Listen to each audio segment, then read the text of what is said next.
कुरुक्षेत्र की पवित्र भूमि पर दोनों सेनाएं युद्ध के लिए आमने सामने खड़ी थी। यही वो क्षण था जिसका वर्षों से इंतजार था। अंधे राजा धृतराष्ट्र महल में बैठे अपने सारथी संजय से पूछते हैं, हे संजय, जब मेरे पुत्र और पांडव युद्ध की इच्छा से कुरुक्षेत्र में इकट्ठे हुए तब उन्होंने क्या किया? संजय दिव्य दृष्टि से युद्ध भूमि देख रहे थे। उन्होंने बताया, हे महाराज, दुर्योधन ने जब पांडवों की सजी स्वरी सेना को देखा तो वो घबराकर अपने गुरु द्रोणाचार्य के पास गया और बोला, आचार्य, देखिए पांडवों की सेना कितनी बड़ी और व्यूहबद्ध खड़ी है। इसमें भीम, अर्जुन जैसे महाशूर हैं, सात्यकी, विराट, द्रुपद, धृष्टकेतु, अभिमन्यु और द्रौपदी के पुत्र जैसे महारथी खड़े हैं। लेकिन हमारी ओर भी भीष्म पितामह, कर्ण, कृपाचार्य, अश्वत्थामा और अनेक पराक्रमी योद्धा मौजूद हैं। हमारी सेना असीमित है क्योंकि भीष्म इसकी रक्षा कर रहे हैं। इतना कहकर दुर्योधन ने सबको आज्ञा दी कि वे चारों ओर से भीष्म पितामह की रक्षा करें। ये सुनकर पितामह भीष्म ने शंख बजाकर पूरी कौरव सेना का उत्साह बढ़ाया। फिर एक साथ नगाड़े, ढोल और शंख बज उठे।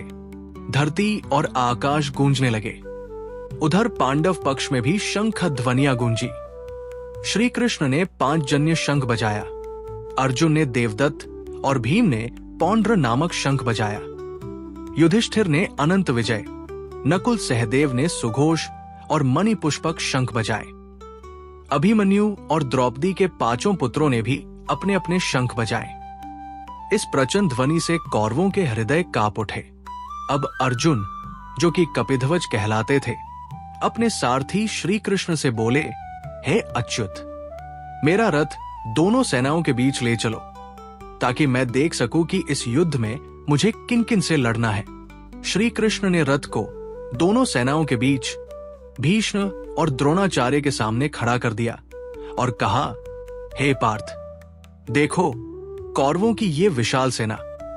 अर्जुन ने जब चारों ओर दृष्टि डाली तो उनका हृदय द्रवित हो उठा। उन्होंने देखा कि सामने उनके गुरु, बंधु, ताऊ, भाई, पुत्र, पौत्र, ससुर और मित्र सब खड़े हैं। ये देखकर अर्जुन करुणा से भर उठे। उनका शरीर शिथिल हो गया, गांडीव धनुष हाथ से ढीला पड़ गया और मन भ्रमित होने लगा। उन्होंने श्री कृष्ण से कहा, हे माधव, मेरे अंग कांप रहे हैं, मुख सूख रहा है, मुझे युद्ध में कोई कल्याण नहीं दिख रहा। मैं न तो विजय चाहता हूं, न राज्य और न ही सुख।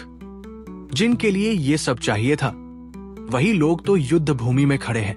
अपने ही कुल का नाश कर हम सुखी कैसे हो सकते हैं? कुल नाश से धर्म नष्ट होगा, स्त्रियां दूषित होंगी, वर्ण संकर पैदा होगा और हमारे पितरों तक का तर्पण बंद हो जाएगा। इससे तो हम सब नरक में जाएंगे। हाय, हम कितने बड़े पाप के लिए तैयार हो गए हैं। राज्य और सुख के लोभ में अपने ही स्वजनों को मारने चले हैं। यदि निहत्था होकर भी कौरव मुझे मार डाले तो वही मेरे लिए श्रेष्ठ होगा। ये कहकर अर्जुन ने शस्त्र त्याग दिया और शोक से व्याकुल होकर रथ में बैठ गए। और इस प्रकार अर्जुन विषाद योग नामक प्रथम अध्याय समाप्त होता है। इसमें अर्जुन का विषाद और मोह प्रकट होता है, जो आगे चलकर भगवान श्री कृष्ण के महान उपदेश का कारण बनता है।